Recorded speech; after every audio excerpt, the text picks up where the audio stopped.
Here's a preview. Be warned, it's intense. Beetlejuice Beetlejuice finally brought Lydia Deetz back, but the way Beetlejuice 3 is handling Catherine O'Hara's character might just be the riskiest move in the franchise so far.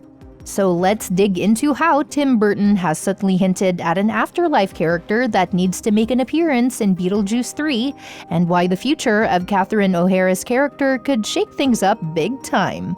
Oh, and we can't skip over how Beetlejuice 2 hid Beetlejuice's harshest punishment yet for dragging Lydia into the afterlife, which might actually set things up perfectly for Beetlejuice 3. If you're a little lost, stick around till the end and we'll break down everything we know about Beetlejuice 3 so far. Let's kick things off with what we mean by Beetlejuice 3's handling of Catherine O'Hara's character being one of the biggest risks in the franchise.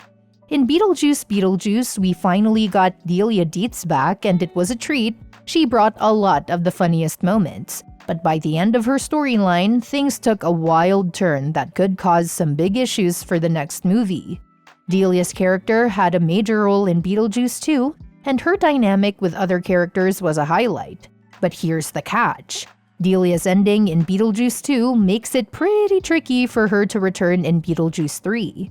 At the start of Beetlejuice Beetlejuice, Delia's alive, but she dies during the movie after a ritual goes wrong.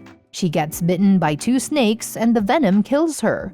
However, thanks to the afterlife setup, Delia still hangs around and helps the crew. But then comes the big twist, the introduction of the Great Beyond in the afterlife, which changes everything. It's like an afterlife for the afterlife. Once spirits board the soul train, they're gone for good and can't come back to Earth. So at the end of Beetlejuice Beetlejuice, Delia and Charles Deetz head to the Great Beyond, meaning they're stuck there. So unless Beetlejuice 3 pulls off something wild, it'll be hard to bring Delia back.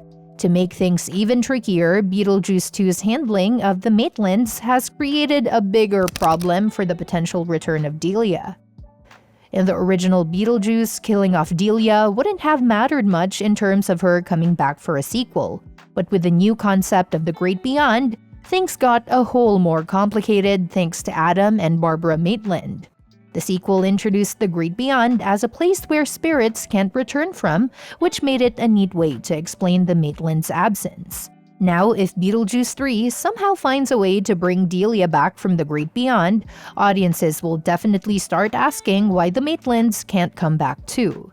It would get really hard to explain their absence, which creates a major storytelling problem. So the franchise has kind of painted itself into a corner here because as much as we love Delia's character, bringing her back could totally mess up the whole plot. But here's the twist. Lydia's birth mother could actually step in to fill the void left by Delia in Beetlejuice 3. In Beetlejuice Beetlejuice, we find out that Lydia's real mom is still alive, which opens up a whole bunch of questions about why Lydia lived with Delia and Charles. With Delia gone, this gives Beetlejuice 3 the perfect opportunity to bring Lydia's mom into the mix and expand the Deetz family. Plus, Astrid was such a fun addition in the sequel, so Tim Burton could really make something fun out of this new character. While Beetlejuice Beetlejuice definitely created a tough situation, it also set up a potential solution with Lydia's birth mom. As for when we say Tim Burton subtly introduced an afterlife character that must appear in Beetlejuice 3, we're talking about how the sequel teased a whole bunch of interesting afterlife figures that could show up next. Beetlejuice 2 introduced new characters like Wolf Jackson, the detective, Beetlejuice's ex-wife Dolores, Astrid's dad Richard, and even the Shrinkers at the call center. But the afterlife world is packed with unexplored departments and characters, which could make for some great additions in Beetlejuice 3. One major clue comes from the handbook for the recently deceased in Beetlejuice 2, which reveals the existence of a terrifying character, the Grim Reaper. This isn't your typical version of the Grim Reaper. Beetlejuice 2 shows the character's version in the afterlife where he's seen executing death for the dead. In the book, there's an image of the Grim Reaper slashing open a deceased person's stomach with a note saying that the spirit's stint in the afterlife has ended. While the reason behind the Grim Reaper's actions is still a mystery, some think it's because the dead's time is up, while others believe he lashes out after hearing a joke he doesn't like. There's also a cool description of his appearance. When he's angry, his eyes glow red, and when he's in a good mood, they glow blue. This version of the Grim Reaper could definitely show up in Beetlejuice 3, adding a whole new layer of creepy fun. But that's not all. There's a lot more in the afterlife that hasn't been explored yet. The sequel hinted at departments like the Afterlife's newspaper, Beetlejuice's favorite read, or even the Afterlife's fire department. Plus the handbook for the recently deceased mentioned groups like the Soul Suckers and Dolores' cult. In a flashback, we saw a crazy Soul Sucker wedding, but we didn't get into who these cult members are or what they're up to in the afterlife. If Beetlejuice 3 happens, it could dig deeper into the Soul Suckers and their desire for revenge against Beetlejuice for Dolores' fate, which could even bring the Grim Reaper into the mix. Tim Burton has been on the fence about making a third film. He even joked that by the time it happens, he'll be about 100, but there's so much potential to expand on what Beetlejuice 2 set up and a lot of exciting possibilities for new afterlife characters to pop up in the next movie. In Beetlejuice 2, there's a key reveal about the brutal punishment that Beetlejuice faces for breaking Code 699, and this punishment sets the stage for his potential return in Beetlejuice 3.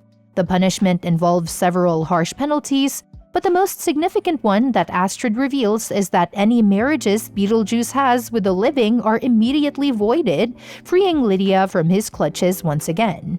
However, as Astrid continues to flip through the handbook for the recently deceased, we learn that there are other, more severe consequences for violating Code 699.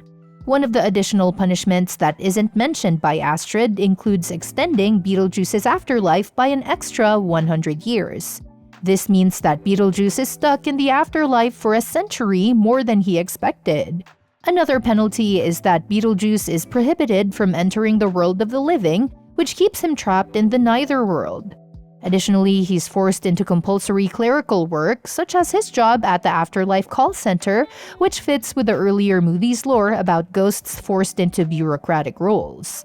This also aligns with the earlier part of the Beetlejuice franchise, where ghosts who died in certain ways, like suicide, were assigned civil service jobs in the afterlife. These punishments lay the groundwork for a potential Beetlejuice 3, since Beetlejuice's extended afterlife means he's not going anywhere for a while. After breaking Code 699 and being punished, Beetlejuice will have another 100 years to cause chaos in the afterlife, leaving plenty of opportunities for further mischief with Lydia, Astrid, and even the Deetz family. His punishment and the fact that he's stuck in the afterlife create a perfect setup for a third film, as there's a lot of room for Beetlejuice to stir up trouble, especially with his long-standing history of troublemaking. While Tim Burton has expressed doubts about the timing of Beetlejuice 3, saying he'll be about 100 by the time it happens, the extended timeline for Beetlejuice's punishment makes it clear that there's still plenty of potential for another round of chaotic adventures, especially if he continues to haunt Lydia and her family.